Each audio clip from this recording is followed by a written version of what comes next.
बिस्मिल्लाहिर्रहमानिर्रहीम। मेरा ये जो आज का वीडियो है ये ऑटोकैड सिविल 3D के ऊपर है और ये मेरा कंटिन्यू सीरीज़ एक चल रही है ऑटोकैड सिविल 3D की। तो जिसमें हम लोग दो टॉपिक को क्लियर कर चुके हैं, एक पॉइंट्स और दूसरा सरफेस। पॉइंट में हमने डिटेल से देखा था कि पॉइंट इंपोर्ट एक्सपोर्ट और उनके कोड वगैरह। इसी तरह सरफेस में हम लोगों ने सरफेस को क्रिएट किया था, उसको एडजस्ट किया था ट्रायंगुलेशन से और स्वाइप लाइन से और उसके साथ और कुछ ऑप्शंस को यूज़ करते हुए। तो आज हम स्टार्ट करने जा रहे हैं अलाइनमेंट। तो अलाइनमेंट को भी हम कुछ 4 से 5 वीडियोस के अंदर देखेंगे। तो मैं कोशिश करूंगा कि इन वीडियो में डिटेल से जितना ज़्यादा हो सके इनको देख सकूं और कुछ चीज़ें मैं साथ साथ जो इसमें ऑप्शंस आती हैं वो हर वीडियो के हिसाब से एक्सप्लेन करता जाऊंगा और कुछ चीज़ें जो जैसे आज की वीडियो में हम लोग लाइन और कर्व टूल्स को देखेंगे। तो अलाइनमेंट बेसिकली होती क्या है कि जब भी हम लोग कोई रोड वगैरह बनाते हैं या कुछ अंडरग्राउंड यूटिलिटीज़ हैं, तो अगर रोड की बात करें तो जैसे सेंटर ऑफ रोड की अगर मैं बात करूं तो जो सेंटर लाइन होती है वो बेसिकली अलाइनमेंट होती है और उसी के ऊपर हम लोग अपनी चेनेज या स्टेशन क्रिएट करते हैं। अब ये चेनेज और स्टेशन लाइक मेजरिंग टेप या जिससे हम कुछ पैमाइश लेते हैं उसी को कहते हैं। तो ये जो मेजरिंग की जाती है या डायमेंशन ली जाती है ये सेंटर लाइन के ऊपर ली जाती है और यही सेंटर लाइन जो है वो चेनेज या स्टेशंस कहलाते हैं, जो हम लोग सर्वे करते हुए हमें अक्सर ड्राइंगों के साथ मिल जाता है कि 0+ और 1+ और 5+। तो ये वही चेनेज होती है या स्टेशन होते हैं। तो इन कंटिन्यू सीरीज़ के अंदर हम लोग इन्हीं को देखेंगे। तो वीडियो शुरू करने से पहले मैं अपने बारे में बताता चलूँ कि मेरा नाम आमिर शहजाद है और यहाँ पे यूट्यूब के ऊपर आप मुझे www.youtube.com/c/आमिर शहजाद 216 लिख के सर्च कर सकते हैं और सर्च करने के बाद आपको मेरे ये तमाम वीडियोस और मेरा चैनल यहाँ से मिल जाएगा। और उसके बाद ये आगे प्लेलिस्ट है, प्लेलिस्ट में अगर आप जाएंगे तो आपको डिटेल में तमाम की तमाम जो प्लेलिस्ट हैं वो भी मिल जाएंगी, जो ऑटोकैड के ऊपर सिविल 3D की और अपना टोटल स्टेशन और चंद GPS वगैरह से रिलेटेड वीडियो हैं। तो मैं यहाँ पे अपने आज के टॉपिक को स्टार्ट करने के लिए मैंने कुछ एग्जांपल क्रिएट की हैं। यहाँ पे ये नीचे एक लाइन है और ये कुछ 3 पॉइंट्स हैं, ऊपर ये एक अलाइनमेंट क्रिएट की हुई है जिसमें यहाँ पे ये लाइन है, ये आगे कर्व है, ये रिवर्स कर्व है और ये आगे फिर एक लाइन है। तो मैंने ये जब सब्जेक्ट चूज़ किया था तो इसमें मैं साथ पूरा इसको लेके चलूँगा अपने सर्वे के हिसाब से कि ये जो हमारी अलाइनमेंट है ये सर्वे में कैसे इस्तेमाल होती है। और इंशाल्लाह मैं इस सीरीज़ में जो मेरी हो सकता है 6 से 7 वीडियो भी हो जाएंगे, इससे ज़्यादा या कम हो सकती हैं। तो इसमें जितने भी वो टॉपिक होंगे वो सर्वे से लेकर हमारी फील्ड से रिलेटेड होंगे। तो जैसे अभी ये ऊपर अगर आप देखें तो यहाँ पे मैं ये नीचे वाले आपको लास्ट में बता दूंगा, इसको मैं अभी फ़िलहाल इसलिए भी छोड़ रहा हूँ कि ये टॉपिक वो है जो हम लोग पीछे अलाइनमेंट में कर चुके हैं। मैं वीडियो ख़त्म करते हुए इसके बारे में भी थोड़ा सा बता दूंगा। तो इसमें अगर आप ये देखें तो ये एक लाइन लगी हुई है और इस लाइन के साथ अगर आप ऊपर देखें तो इसकी जो बेरिंग दी गई है कि नॉर्थ और ईस्ट यानी पहले क्वाड्रेंट के अंदर ये लाइन है और इतना इसका डिस्टेंस है। आगे ये कर्व है जिसकी लेंथ और रेडियस दिया गया है। उसके बाद एक कंपाउंड या रिवर्स कर्व जिसे कहते हैं वो है, तो उसके अंदर भी उसकी लेंथ और रेडियस दिया गया और साथ में ये लाइन है जो जिसके साथ उसका डिस्टेंस और बेरिंग दी गई है। तो आज की वीडियो में मैं सिर्फ लाइन और कर्व टूल को डिस्कस करूंगा। तो उसके लिए अगर आप लाइन की बात करें तो होम टैब के अंदर तो ये आपका ड्रा पैनल है, ड्रा पैनल के अंदर ये सबसे ऊपर लाइन है। अगर आप इसके ऊपर क्लिक करेंगे तो यहाँ पे आपको काफ़ी ज़्यादा ऑप्शंस मिल जाएंगे लाइन लगाने में, जिसमें आप ये सबसे ऊपर देखें तो एक ये रेगुलर लाइन है जो हम लोग ऑटोकैड में डिटेल से देख चुके हैं। उसके बाद ये लाइन है पॉइंट्स रेंज के मुताबिक हमारे पास जो पॉइंट्स हैं जैसा कि हम एग्जांपल में आप नीचे देख सकते हैं। और ये आगे लाइन विद ऑब्जेक्ट है। ये लाइन विद ऑब्जेक्ट अगर आपको देखनी हो तो सरफेस के अंदर हम लोगों ने अपनी जो मैंने फीचर लाइन की बात की थी उस फीचर लाइन के अंदर मैंने इनको कनेक्ट किया था पॉइंट्स के हिसाब से ट्रांसपेरेंट टूल के अंदर जाके वो यहाँ से, तो वो आपको वो चीज़ें पता चल जाएंगी वहाँ के वीडियो से। इसी तरह आगे लाइन विद नेम्स हैं और ये खैर अगर मैं डिटेल में जाऊँगा तो ये काफ़ी ज़्यादा चीज़ें बन जाएंगी। तो मैं इनमें से चंद आज डिस्कस करूँगा अपने इस एग्जांपल के हिसाब से और बाकी जो टॉपिक्स रहेंगे वो अपने साथ साथ जो हमारे टॉपिक हैं उनको रिलेटेड हम लोग इनको देखते जाएंगे। तो आज ये जो ऊपर आपको एग्जांपल नज़र आ रही है मैं इसी को लेके चलूँगा। तो उसके लिए क्या करता हूँ कि मैं ड्रा टूल बार के अंदर जाके ये जो लाइन है इसके ऊपर क्लिक करता हूँ और उसके बाद मैं अपनी लोकेशन दे लेता हूँ यहाँ पे। तो यहाँ पे मैंने क्लिक किया तो उसके बाद अच्छा एक चीज़ ये है कि ये आपका डायनामिक इनपुट है, तो इसको आप ऑन कर लें। आप अगर आपको स्क्रीन पे नज़र नहीं आ रहा तो यहाँ पे आप क्लिक करेंगे तो यहाँ पे ये आपको डायनामिक चेक मार्क लगा हुआ है, ये अगर अनचेक है तो आप यहाँ से क्लिक करेंगे तो ये आपका सामने आएगा। नहीं तो आप F12 क्लिक करके भी अपना इसको ऑन या ऑफ़ कर सकते हैं। इससे क्या होता है कि ये जो मैं अभी लाइन लगा रहा हूँ तो इसके साथ आप देख सकते हैं कि मेरे साथ इसका डिस्टेंस और एंगल ये जो है वो साथ साथ नज़र आ रहा है। तो ये चीज़ें इसके लिए हेल्प होती हैं, वरना यानी इसके लिए यहाँ पे मुझे इनकी ज़रूरत पड़ेगी, इसलिए मैंने डायनामिक इनपुट को ऑन किया हुआ है F12 से। तो यहाँ पे अगर ये लाइन की बात करें तो ये पहले बेरिंग की बात हो रही है और नीचे डिस्टेंस है। तो बेरिंग लगाने के लिए लाइन के अंदर भी ऑप्शंस हैं, line with the bearing, line by the bearing, एक ये ऑप्शन है। आप यहाँ से ये चूज़ कर सकते हैं, या फिर आप अगर यहाँ पे ट्रांसपेरेंट टूल बार के अंदर आएँ तो यहाँ पे ये सेकंड नंबर पे ऑप्शन है बेरिंग डिस्टेंस। यानी अगर आपके पास रेगुलर आप जो भी कमांड हम लोग लाइन एल लिख के एंटर करते हैं, अगर वो यूज़ करनी है तो आप ट्रांसपेरेंट टूल का इस्तेमाल करेंगे, वहाँ से लेकर अपनी पर्पस जैसे भी, यानी लाइन वही रहेगी लेकिन उसके जो ऑप्शंस हैं वो आपको ट्रांसपेरेंट टूल के अंदर मिल जाएंगे, बजाय यहाँ से एक एक करके आपको सेलेक्ट करने पड़े। तो मैं खैर यहाँ से ये बेरिंग डिस्टेंस पे क्लिक करता हूँ। तो जैसे ही मैंने क्लिक किया तो ये आप देखें तो ये मेरे पास 4 क्वाड्रेंट क्रिएट हो गए हैं। ये वही क्वाड्रेंट हैं जो हम लोग सर्वे के अंदर, जो लोग सर्वे से रिलेटेड हैं उनको पता है कि ये पहला क्वाड्रेंट जो होता है वो नॉर्थ ईस्ट में होता है, ये इसका बेरिंग होती है। और दूसरा क्वाड्रेंट जो होता है वो साउथ ईस्ट में। ये आप देख सकते हैं कि मैं साउथ से ईस्ट की तरफ जा रहा हूँ तो ये मेरा जो है वो क्रिएट हो रहा है। इसी तरह तीसरा क्वाड्रेंट जो है वो साउथ वेस्ट से होता है, ये आप देख सकते हैं, ये एंगल मेरा आ रहा है। लेकिन अगर आप जैसे ही आप ये 90 पे या इसको इंक्रीज़ करते हैं तो ये आपका फोर्थ क्वाड्रेंट में चला जाता है जिसकी डायरेक्शन नॉर्थ वेस्ट की तरफ है। तो यहाँ पे मैं क्या करने वाला हूँ कि मैं पहले क्वाड्रेंट का इस्तेमाल कर रहा हूँ, तो मैं ये नॉर्थ ईस्ट के लिए मैं इस क्वाड्रेंट में अंदर जाके क्लिक कर देता हूँ। जैसे ही मैंने क्लिक किया तो ये मेरा क्वाड्रेंट सेलेक्ट हो गया है, अभी मैं इससे बाहर नहीं जा सकता। तो अब मुझे क्या करना पड़ेगा, पहले इसकी बेरिंग देनी पड़ेगी, जो आप नीचे देख सकते हैं कि स्पेसिफाई बेरिंग लिखा हुआ है। तो बेरिंग जो ऊपर दी गई है वो 79 डिग्री 32 मिनट्स और 45 सेकंड्स हैं। तो मैं यहाँ पे जो बेरिंग है वो डेसिमल में दूंगा। अगर आपको डिग्री मिनट में देनी है तो आप ये देख सकते हैं कि ये इसका मेथड उन्होंने ऊपर बता दिया है कि आप इस तरीके से इसको इस्तेमाल कर सकते हैं। तो मैं फ़िलहाल सिर्फ इसको डेसिमल में दूँगा। तो डेसिमल के लिए इसकी जो बेरिंग है वो 79.3247 हो जाएगी और उसके बाद मैं इंटर करता हूँ। अब जैसे ही मैंने इंटर किया तो ये मेरी लाइन जो है ये इस बेरिंग के ऊपर फिक्स हो गई है।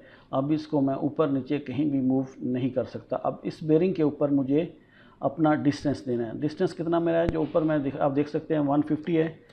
तो जैसे ही मैंने 150 लिख के इंटर किया तो ये मेरी लाइन जो है वो ड्रा आ गई है। ये सेम लाइक टोटल स्टेशन, आप समझ लें कि यहाँ पे आपकी टोटल स्टेशन सी, तो आपने ये बेरिंग लगाई, अब आप इस पॉइंट पे आ गए। अब इस पॉइंट पे आके आप देखें ये सेम अभी मेरे पास वो ऑप्शन जो है वो क्वाड्रेंट वाला फिर ऑन हो गया है, लेकिन यहाँ पे अभी मुझे लाइन क्रिएट नहीं करनी, मुझे ये कर्व लगानी है।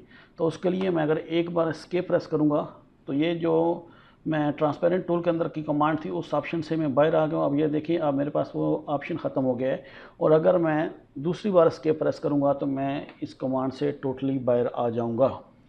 तो आगे बात आ जाती है कर्व की। तो मुझे यहाँ पे कर्व लगानी है, तो कर्व का जो ऑप्शन है वो भी हमारे पास इधर कर्व के अंदर मौजूद है। तो यहाँ पे क्लिक करूँगा तो यहाँ पे कर्व लगाने के मेरे पास बहुत से मेथड दिए गए हैं, जैसे create curve between two lines, create curve on two lines. ये ऑप्शन अगर आपको देखने हो तो टोटल स्टेशन TS06 के मेरे जो वीडियो थे उसमें मैंने डिटेल से ये दो ऑप्शंस को, और ये जो तीसरा है इसका एक वीडियो मैंने सेकंड लास्ट या लास्ट मेरा वीडियो होगा वो इसके ऊपर मैंने 3 पॉइंट्स कर्व के ऊपर बनाया था। लेकिन यहाँ पे मैं जो करने जा रहा हूँ वो है जी create curve from end of object, यानी जो ये लाइन मैंने ख़त्म की है तो इसके साथ मुझे ये कर्व लगानी है। तो मैं इस पर क्लिक करता हूँ। जैसे मैंने क्लिक किया तो अगर आप कमांड बार में देखें तो वो कह रहा है कि सिलेक्ट आर्क और लाइन, यानी आप की जो कर्व है या लाइन है जिसके साथ आपको ये कर्व लगानी है उसके ऊपर क्लिक करें। तो मैं यहाँ पे लाइन के एंड के ऊपर क्लिक करता हूँ। तो जैसे ही मैंने इसको क्लिक किया तो ये मुझसे आगे ऑप्शन आ रहा है कि सिलेक्ट रेडियस आर पॉइंट। तो यहाँ पे मैं बाय डिफ़ॉल्ट इसमें रेडियस आ रहा है, ये आप देख सकते हैं। अगर आपका डायनामिक ऑफ होगा तो आपको ये नीचे कमांड बार में नज़र आएगा, नहीं तो ये आपको साथ में नज़र आ रहा है। इसके ऊपर आप अपना ऑप्शन चूज़ कर सकते हैं। तो बाय डिफ़ॉल्ट इसमें रेडियस है, तो मैं इंटर प्रेस करता हूँ क्योंकि मुझे रेडियस ही लगाना है। और उसके बाद ये पूछ रहा है कि स्पेसिफाई रेडियस, आपने इसको अब रेडियस देना है, लेकिन स्टिल इसमें ऑप्शन मौजूद है डिग्री आर्क और आर डिग्री कॉर्ड के। अगर आपको कर्व की डिग्री देनी है तो वो आप दे सकते हैं, या कार्ड लेंथ देनी है तो वो भी दे सकते हैं। लेकिन यहाँ पे मैं रेडियस देने वाला हूँ, तो मैं रेडियस इसके ऊपर देता हूँ 200, जो आपको ऊपर नज़र आ रहा है। 200 लिखने के बाद मैं इसको इंटर करता हूँ। तो जैसे ही मैंने इसको इंटर किया तो मेरे पास ये आगे फिर कुछ ऑप्शंस आ गए हैं कर्व लगाने के। उसमें टेजेंट्स है, कॉर्ड है, डेल्टा है, लेंथ है और एक्सटर्नल और मिड ऑर्डिनेट्स। ये वो चीज़ें हैं जो लोग कर्व को सर्वेयर जानते हैं, वो इन तमाम ऑप्शन को बड़ी अच्छी तरह जानते होंगे। और अगर कोई नहीं जानता तो कर्व की डिटेल्स के ऊपर मेरा एक वीडियो है, उसका मैं इंशाल्लाह डिस्क्रिप्शन में लिंक भी दे दूँगा, आप वहाँ से इनको देख सकते हैं। जो मैंने लाइका TS06 प्लस के वीडियो बनाते हुए मैंने कर्व जब स्टार्ट की थी तो मैंने कर्व के तमाम ये चीज़ों के बारे में बताया था। तो यहाँ पे अगर आप ऊपर एग्जांपल में देखें तो मेरे पास लेंथ दी गई है 100 और बाय डिफ़ॉल्ट भी लेंथ है। तो मैं इंटर प्रेस करता हूँ क्योंकि मुझे लेंथ ही लगानी है। तो इसकी लेंथ है 100 लिख के मैंने इंटर किया तो ये मेरी कर्व जो है वो लग गई है। यानी आपको पूरी एक कर्व डिज़ाइन करने की ज़रूरत नहीं है। आपकी जो रिक्वायरमेंट है यहाँ पे मैंने सिर्फ वो चूज़ किया इसका टेंजेंट पॉइंट जहाँ से कर्व मेरी स्टार्ट होनी है, और रेडियस ऑफ कर्व और लेंथ ऑफ कर्व, ये 3 ऑप्शंस मैंने यूज़ किए। अगर आप आगे आएँ तो ये एक रिवर्स कर्व है, तो इसको लगाने के लिए क्या करना पड़ेगा, मैं दोबारा कर्व के ऑप्शन में जाता हूँ। तो यहाँ पे सेकंड लास्ट ऑप्शन है क्रिएट कर्व और कंपाउंड क्रिएट रिवर्स और कंपाउंड कर्व। तो मैं इसके ऊपर क्लिक करता हूँ। तो जैसे ही मैंने इसके ऊपर क्लिक किया तो ये मेरे पास आगे फिर ऑप्शन आ रहा है सिलेक्ट ऑब्जेक्ट, कि जहाँ से मुझे कर्व लगानी है। तो मैं ये लास्ट कर्व को क्लिक करता हूँ। तो जैसे ही मैंने इसके ऊपर क्लिक किया तो मेरे पास 2 ऑप्शन आए हैं इसमें, कंपाउंड और रिवर्स। तो यहाँ पे क्योंकि मुझे रिवर्स का कर्व लगानी है तो मैं रिवर्स के ऊपर क्लिक करूँगा। तो अच्छा, ये कर्व कंप्लीट करने से पहले मैं दोबारा पिछली कर्व की बात थोड़ी सी कर लूँ कि यहाँ पे आपने देखा कि मैंने लेंथ ऑफ कर्व दी और रेडियस ऑफ कर्व दिया। अब इसमें ये आपने बड़ा ख्याल रखना है कि ये अगर आप कुछ भी इसके साथ नहीं लिखेंगे तो ये आपकी क्लॉकवाइज कर्व लगेगी, और अगर आप इसके साथ माइनस लिखेंगे तो ये एंटी क्लॉकवाइज कर्व लगेगी। लेकिन यहाँ पे क्योंकि मैं रिवर्स कर्व यूज़ कर रहा हूँ तो लिहाजा मुझे इसके बारे में परेशान होने की ज़रूरत नहीं है, क्योंकि मैंने ख़ुद से अभी रिवर्स कर्व यूज़ कर लिया है। तो मैं यहाँ पे इंटर करता हूँ। इंटर करने के बाद वो मुझसे पूछ रहा है जी, सॉरी मैं 2 बार इंटर कर गया, मैं वापस आप एस्केप करता हूँ और मैं दोबारा अपने ऑप्शन के ऊपर आता हूँ, क्रिएट अ रिवर्स कर्व। तो मैं सेलेक्ट करता हूँ। सेलेक्ट करने के बाद वो ऑप्शन आ रहा है जी रिवर्स कर्व, मैंने सेलेक्ट की। अब वो मुझसे पूछ रहा है जी इसका रेडियस। अब इसका रेडियस मेरे पास जो है वो 300 है। मैंने इंटर किया और आगे मुझसे फिर जैसे ही मैंने रेडियस इंटर किया तो मेरे पास आगे फिर ये ऑप्शंस आ रहे हैं कि tangent, chord, delta, length, external और मिड ऑर्डिनेट। तो बाय डिफ़ॉल्ट इसमें लेंथ है और मुझे ये लेंथ ऑफ कर्व पता है, तो मैं इसी को इंटर करता हूँ और मैं इसको लेंथ देता हूँ 175 और इंटर प्रेस करता हूँ। तो ये मेरी एक रिवर्स जो कर्व है वो ड्रा हो गई है। लास्ट में जो ऑप्शन आ रहा है वो लाइन का ऑप्शन है।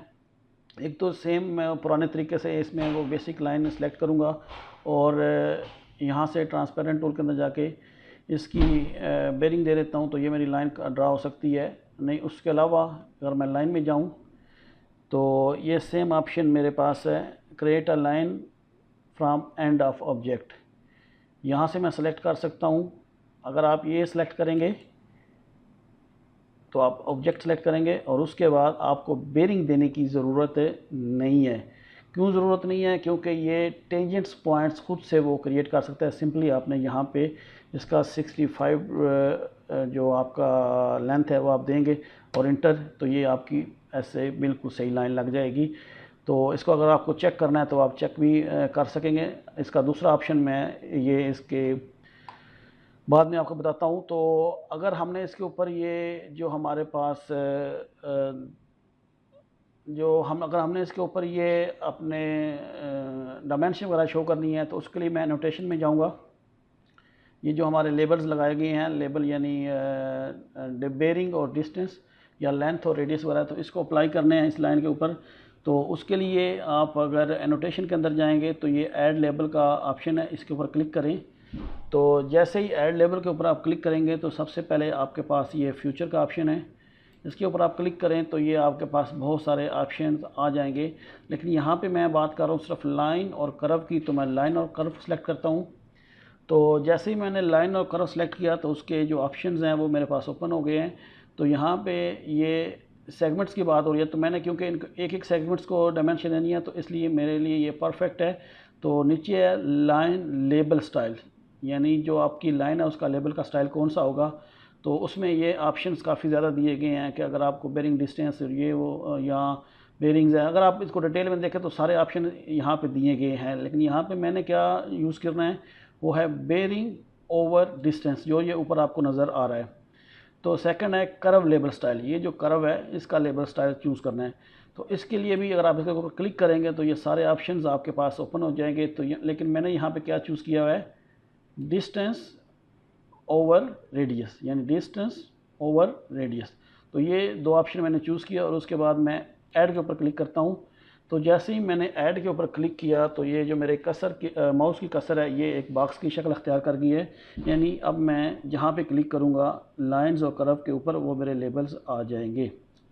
आप नीचे कमांड बार में भी देख सकते हैं कि वो पूछ रहा है, कह रहा है कि सिलेक्ट पॉइंट और इंट्री। तो मैं इसके ऊपर क्लिक करता हूँ, कर्व के ऊपर क्लिक किया, नेक्स्ट कर्व के ऊपर क्लिक किया और ये लेंथ के ऊपर क्लिक किया। तो आप देख सकते हैं कि ये मेरे परफेक्टली जो ऊपर मैंने ड्रा किया हुआ था ऐसे ही ये एक एग्जांपल भी कंप्लीट हो गया और उसके ऊपर मैंने लेबल भी क्रिएट कर लिए हैं। तो मैं इंटर या राइट क्लिक करता हूँ या एस्केप प्रेस करूँगा तो मैं इससे बाहर आ जाऊँगा। अब इसमें तीन ऑप्शंस हैं ये लास्ट वाली लाइन की। एक मैंने मेन इसको मैं बंद करता हूँ, होम टैब के ऊपर वापस आता हूँ। तो एक कि आप सिंपली लाइन लगाएंगे और उसके बाद ट्रांसपेरेंट टूल के अंदर आके बेरिंग डिस्टेंस देंगे तो ये लग जाएगी। दूसरा ऑप्शन जो मैंने आपको यहाँ पे बताया, from the end of object with bearings, create line from end of object. तो इसका एक और ऑप्शन होता है वो कमांड बार में, मैं इसको डिलीट करता हूँ फ़िलहाल। तो इसमें एक और ऑप्शन भी इस्तेमाल होता है सेम लाइन क्रिएट करने के लिए। तो उसके लिए आपको क्या करना पड़ेगा कि लाइन सोर्स देना पड़ेगा। मसलन आप कमांड बार में आप लिखते हैं लाइन फ्रॉम ऑब्जेक्ट, तो ये मेरे पास ये सबसे ऊपर ये ऑप्शन आ गया है। तो मैं इसके ऊपर क्लिक करता हूँ। तो जैसे ही मैंने इसके ऊपर क्लिक किया तो ये मेरे पास ऑप्शन आ रहा है सिलेक्ट आर्क और लाइन ऑब्जेक्ट, क्योंकि मैं आर्क सेलेक्ट करने वाला हूँ। तो जैसे ही मैंने आर्क सेलेक्ट किया तो मैंने आपको बताया कि आर्क की सूरत में ये एक टेंजेंट पॉइंट्स होता है जिसका सिर्फ आपको डिस्टेंस देना होता है एंगल आर्क के हिसाब से। वो टेंजेंट्स का जो डिज़ाइन बनता है वो खुद से ऑटोकैड सिविल 3D कैलकुलेट कर लेती है। तो मैं यहाँ पर डिस्टेंस दे रहा हूँ 65 और इंटर। तो ये मेरी लाइन क्रिएट हो गई है।